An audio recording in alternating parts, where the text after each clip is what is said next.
ఇంద్రియాణి పరన్యహురేంద్రియేభ్యః పరం మనః మనసస్తు పరా బుద్ధిర్యో బుద్ధేః పరతస్తు సహ.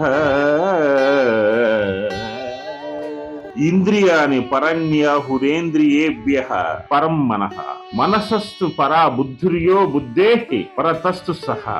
ఈ 42వ శ్లోకంలో ఇంద్రియాని అంటే ఇంద్రియములు అని, పరాని అంటే దేహాదుల కంటే గొప్పవి అని, ఇంద్రియేభ్యః అంటే ఇంద్రియముల కంటే అని, మనః అంటే మనస్సు, పరం అంటే గొప్పది, మనస్సహతు అంటే మనస్సు కంటేనో, బుద్ధి బుద్ధి, పర అంటే గొప్పది, బుద్ధేహ అంటే బుద్ధి కంటే, పరతః అంటే గొప్పవాడు, యహతు అంటే ఎవడు, సహ అంటే అతడే, ఆత్మ ఇది అని, ఆహు అంటే పెద్దలు చెప్పుదు అని.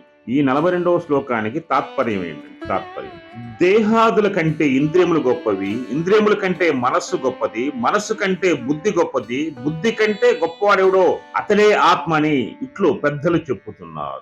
ఈ 42వ శ్లోకానికి వివరణలోకి వెళ్ళినట్లయితే, ఒక వస్తువును నిగ్రహించవలనన్నా దానికంటే పై స్థానం ఉండొచ్చు సాధ్యపడు, లేక దానికంటే శక్తివంతమైన వస్తువును చేపట్టినచో వీలవు. కావున అదే విధంగా ఇంకోటి చెప్తాను, మన రాష్ట్రంలో లేక దేశంలో గ్రామ సర్పంచ్ నిర్వహించాలన్నా ఎమ్మెల్యే చెప్పాలి, ఎమ్మెల్యేని కంట్రోల్ చేయాలంటే మినిస్టర్ చెప్పాలి, మినిస్టర్ కంట్రోల్ చేయాలంటే సీఎం గారు చెప్పాలి, సీఎం కంట్రోల్ చేయాలంటే దేశ ప్రధాని చెప్పాలి. అంటే మొత్తం వారికంటే పెద్దవారైనా వారికంటే శక్తివంతమైన చెప్తేనే వీళ్ళు వింటారు. కావున ఇంద్రియములు జయించవాలని అన్న వానికంటే పరమైనటువంటి శక్తివంతమైన స్థానం ముందు జీవుడు స్థితిని పొందవలేను. దేహము రథము వంటిది, అది జడమైనది, ఇంద్రియములు గుర్రములు వంటివి, అవి ఒకంత చైతన్యవంతమైనవి. కావున దేహము కంటే ఇంద్రియములు గొప్పవి, అట్లా ఇంద్రియముల కంటే మనస్సు కంటే బుద్ధియు, బుద్ధి కంటే ఆత్మయు గొప్పది. అంటే ఒకదానికంటే మరొకటి అధిక చైతన్యవంతాలు అవుతుంది అనమాట. అంటే ఇది అధిక శక్తివంతంగా ఉంటాయి. శక్తివంతమైన మరియు ఒకదాని వెంట మరొకటి ఉపరి భాగం కలవు, అన్నిటికంటే పైన ఆత్మ గలదు. ఒక దృష్టితో చూసిన ఆత్మ తప్ప తక్కిన మొత్తం కూడా అన్ని జడములే అవుతాయి. ఆత్మ ఒకటే చైతన్యం అవుతుంది. ఆత్మే అన్నిటికీ కంట్రోల్ చేయగలదు. ఏ బుద్ధులు ఎవరైనా సరే చైతన్యవంతులుగా ఉన్నటువంటి వాళ్ళ మొత్తాన్ని కూడా ఆత్మ ఒక్కటే వాళ్ళని కంట్రోల్ చేయకూడదు. ఇది వాస్తవము. కాబట్టి అట్టి ఆత్మస్థానం ఉన్నచో తక్కిన ఇంద్రియాదులన్నింటినీ సులభంగా నిగ్రహించవచ్చును. అప్పుడే పూర్ణ ఇంద్రియ నిగ్రహం సాధ్యపడుతుంది. రసోవశ్య పరం దృష్ట్యా నివంతతే అని భగవానుడు ఇదివరకు ఒక భావాన్ని కూడా వ్యక్తపరుచున్నాడు.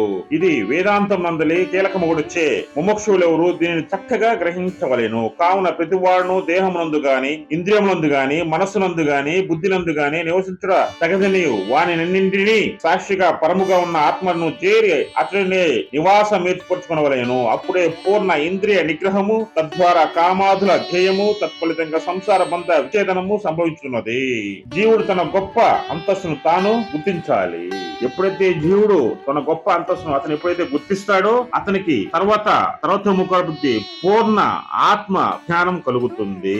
ఆ పూర్ణ ఆత్మ జ్ఞానం కలిగినప్పుడు వారికి ఎప్పుడైతే ఒక మనుషునికి ఒక వ్యక్తికి పూర్ణ ఆత్మ జ్ఞానం కలుగుతుందో ఆ ఆత్మ జ్ఞానం పొందుతాడో వాడికి మోక్షం అనేది ఇస్తాను.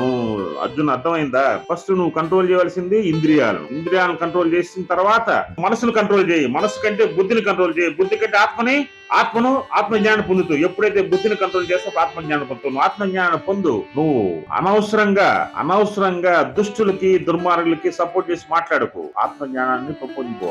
నువ్వు ఆలోచించు, ఆత్మజ్ఞానం పొంది ఆలోచించు.